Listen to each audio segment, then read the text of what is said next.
Well, Jake, here we are once again.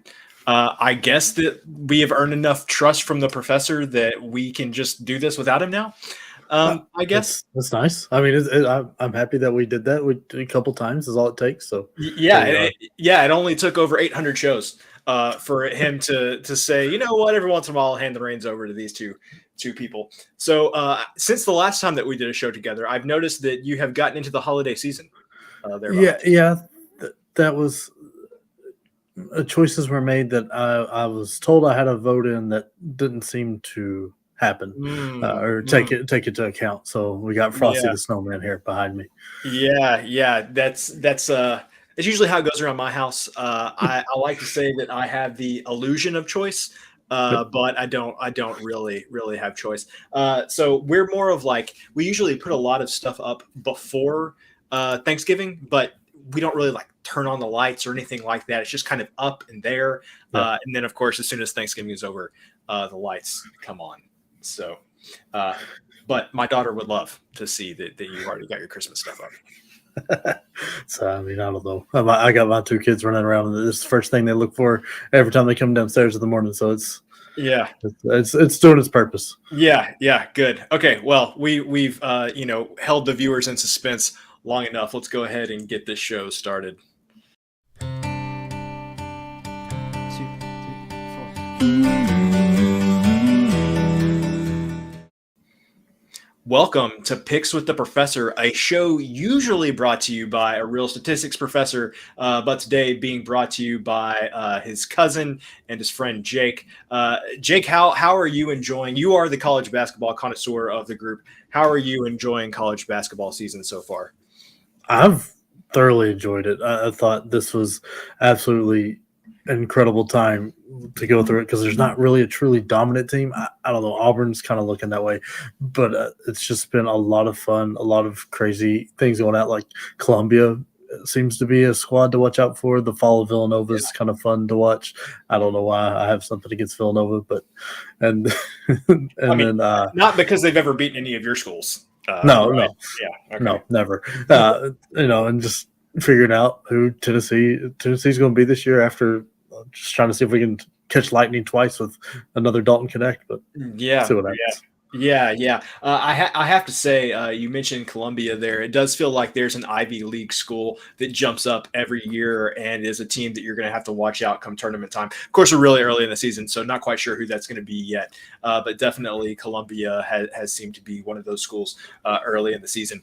So we got our recap through Wednesday's games as of right here. As the professor mentioned yesterday, a little bit crazy here because we can recap through Wednesday. We're recording on Thursday for games about Friday, so our minds are all sorts of in different places. As you can see there, a little bit of a mix of everything, but so far on the season, not necessarily anything abnormal. Sideline usually has a lot of adjusting to do early in the season in college basketball, just because of all the transfers and all of those types of things.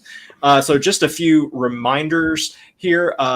If you want the full benefits of being get all of the insights that Picks of the Professor can provide to you, you want to make sure to join us over there on Dub Club. The Honor Roll gets all access to our Discord chat, which we have a great community of people there that if we can't provide insight on a game, we've got lots of people there that will be more than happy to contribute projections, summary notes. If you want to get a deal on that, you can find a link in the show description here to get multiple types of discounts. So, and also a couple of reminders here on Sideline. This is a player-based model. The rating reflects its current roster. The average grade is 100. Higher implies more points on defense. Lower implies less points. And we're projecting an average game here. And even if we are awesome at this, we're only going to give you winners 55% of the time. So with that said, let's roll right into our games for Friday, November 15th. And let me tell you, Jake, a pretty good early season slate. I have to admit, usually the week of Thanksgiving, when we got, the tournament out in Hawaii and we've got some of the other tournaments going on, I feel like that's when things really kick off. But this Friday is given that week a run for its money, I think. Yeah, I think we're getting some new blood in terms of coaching is scheduling, because you've got teams that are like Kansas is traveling to go play now. Duke's leaving Cameron Indoor in Madison Square Garden for the first times, and since I don't know if Kay ever did it. And it's Yeah. just a lot of fun here for basketball fans just because Yeah. you get these incredible matchups. Yeah, definitely appreciate those teams stepping out of their comfort zone. So the first game that we're going to talk about here, 7 p.m. Eastern, Alabama at Purdue. Alabama, they're going to do what Alabama does. We have a really good idea of the type of team that Alabama is. Purdue losing Eddie, I think that people were interested to see what this team was going to look like this year, because he was such a dominating presence in all aspects of that game. Sideline, as you can see here, thinks there's going to be lots of points. Not necessarily surprising for an Alabama game. But the good news is you can actually get, this total is currently at 164.5. So we think the over is a strong play there. So Jake, if you want to give us your thoughts on Purdue Sans, the big man there, and why you like the over 164.5 in this game. Because they're got to be so guard oriented, and it's really hard to find teams that are extremely guard oriented, especially too with like Smith and Lawyer, that are slow paced and don't put up a lot of points, because typically your strength of your guard is speed and quickness and that kind of stuff. So they don't normally take a lot of time, but there's still a lot of question marks around Purdue, like how they're going to be and who they're going to be without a dominant big man. Because I don't know that I remember the last time a Painter team didn't have a dominant big man. Like even in the Carson Edwards runs, they had a big guy that could step out and shoot the threes.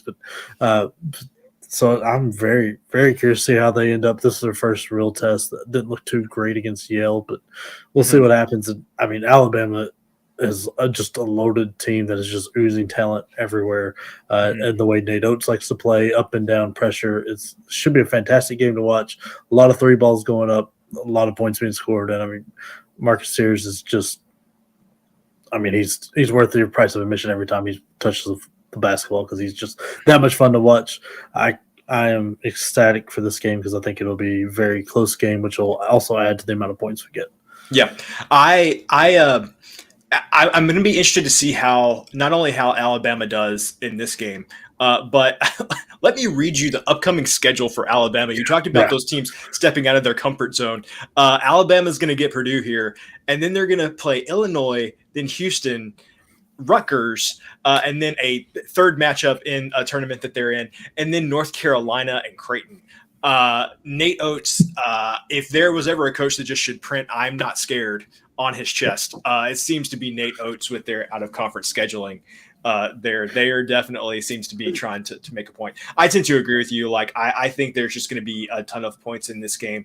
80 could at times slow things down for Purdue. They were still, a really high scoring team last season, but just the nature of feeding the big man inside, you were going to slow things down a little bit. And without him there, I'm like you. I think this is just going to be Purdue speeding things up more quickly than what we've seen so far. And I mean, Sideline's already picking up on that. I think they started out lower than 89. They're creeping up a little bit. So I would expect that to continue over the course of the season. So for that first big matchup of the night, we like the over 164.5.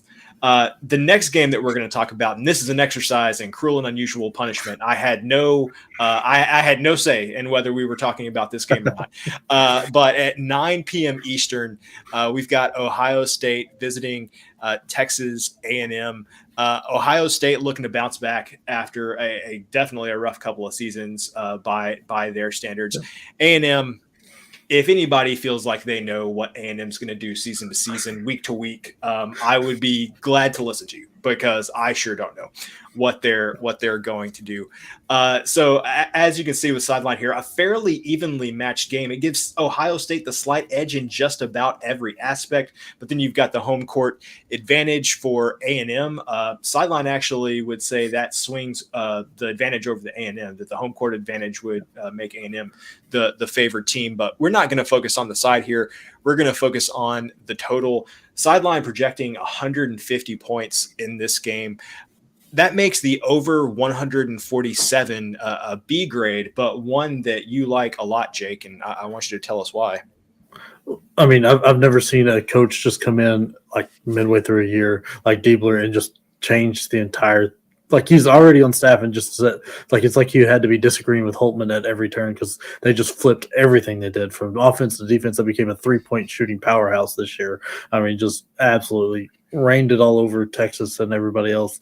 I mean, Texas A&M, I think is a very good team, and Buzz Williams will get them going in the right direction. But they've got to find somebody else to help Radford because that's offensively that's where they're struggling right now, and that's just leading.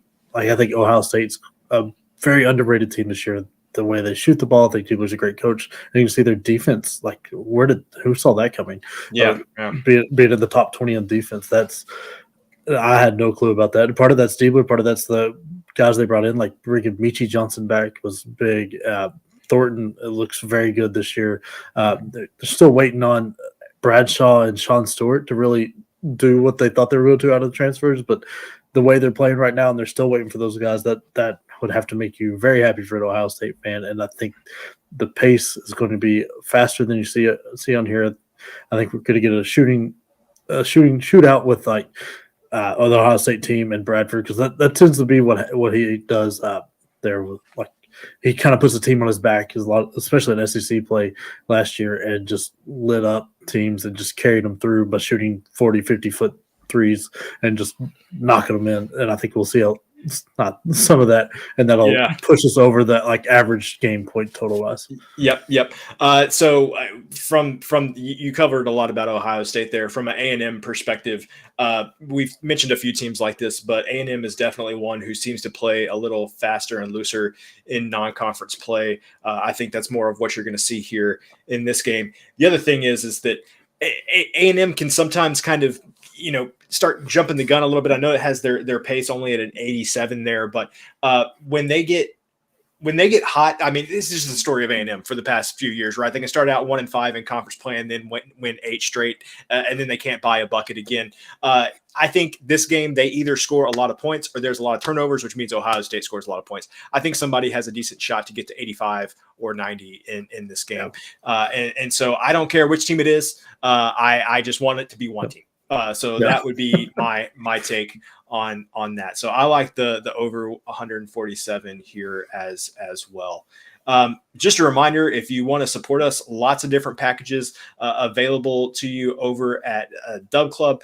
Picks only package, $19.99 a month. That will more than pay for itself with how we've been doing in all of the various sports that we're providing. And of course, all the other packages that you can have, anything that your heart desires. We've probably got a package just for you. And so the last game that we are going to talk about here today is Arizona at Wisconsin. This game is going to be tipping off about 9 p.m. Eastern. Sideline has Arizona as the number 2 team in the country. Definitely what you would think from an Arizona team, how they've been playing the past couple of seasons. Me personally, I'm a little bit surprised, not shocked to see that Sideline has them the best rated defense in the country as of right now. But again, you're splitting hairs at this point with a team like Arizona. They're really good. Wisconsin, I think everybody kind of thought, well, Wisconsin, they have this perception of Wisconsin that they're a really slow team, and they are that, but their offense is still perfectly serviceable and can get the job done definitely for the way that they want to play. Arizona going on the road here. We talked about Sideline giving A&M the edge because they were playing there in College Station. Well, Sideline would say, forget that. It would say that Arizona is decided to be on here. And it would actually say, lay the 5 points. And so, Jake, you were kind of talking about this before we came on. I guess people are scared to lay the points with Arizona because this game's on the road, Wisconsin being a tough place to play, but you don't necessarily see it that way. No, I think Wisconsin's a bit overrated. I mean, Max Klisman is a great player, good to great player, but I don't know what else they have. And Arizona is just loaded and they're experienced. I mean, Tommy Lloyd is a very, very good coach. I'm not so high on Greg Gard. The pace is going to be crazy. The defense is what drives Arizona's pace. So any mistakes get absolutely multiplied, and it's just crazy what this Arizona team can do. I mean, RJ or the wrong North Carolina guy, Love, he can absolutely push Arizona to win this game by 30 if he wants to, if he has one of his great nights, and he can also cause them to lose this game. But I think that is a very slim likelihood that he causes them to lose because I think they're just overly talented. You've got KJ Lewis, who's a very, very good player. He's not shooting so well right now, but I think that'll come back around. And I mean, Trey Townsend was a fun pickup. I'm waiting to see exactly what he does, and I'm still very bitter that Toby Awaka left Tennessee and went to Arizona. I think he is an outstanding player, and I think he will absolutely thrive out there in Arizona with how he doesn't need the ball, doesn't demand the ball, doesn't care if he scores. He just goes out there, plays tough defense, rebounds, and then cleans up everybody's misses. And with the way Caleb Love likes to shoot the ball, that it's going to be a lot of misses for him to get. But yeah, I don't know that Wisconsin has the pieces to really get in the way of Arizona. Yep. I tend to agree with you. I think Arizona at this point in the season is just at a different level than what Wisconsin is. And the other thing I like, and we've talked about this a lot, a number like 5, which is what we'd be laying here with Arizona. If this is a close game, Wisconsin is going to be fouling. I love being in the situation where, we're just getting lots of fouls with the team we're backing and them going to the free throw line with a chance to extend the lead every time. So a reminder to shop around. 5 is a great number. If you could find a 4.5, even better. BetUS has been a supporter of this show. We would recommend, if you need an additional book in your portfolio, BetUS is definitely a good option. So go check them out. And that is all of the picks that we have for today. Again, don't forget, lots of different options and packages available on Dub Club if you want access to more content. So Jake, you got any closing or final thoughts before this exciting Friday of college basketball action? Look, I'm just giving props to the scheduling department here. We got a great Friday, and we're not competing against the college football Saturday, which would be a losing endeavor for eyes for college basketball. So, somebody's using their head for once. Yep. I would agree with that. You're going to have a very difficult time to get me to pay any attention to college basketball on a Saturday during college football season. But a Friday night when everybody else in my house goes to bed early, I am more than happy to dive into a couple of college basketball games. So I completely agree with you there. Well, thanks everybody for tuning in. We will be back next week, hopefully with a live college football show. So make sure to join us for that. And of course, more live college basketball shows to come. So I'm going to mess up the saying again, but I'm going to do it my best. What do we like to say? You can what is it? You can eat your betting money, but don't bet your eating money. Is that right? Yeah, that's it. I think that's it. That's it. Okay, that's good. Well, you know what he would say. So just pretend that he said it.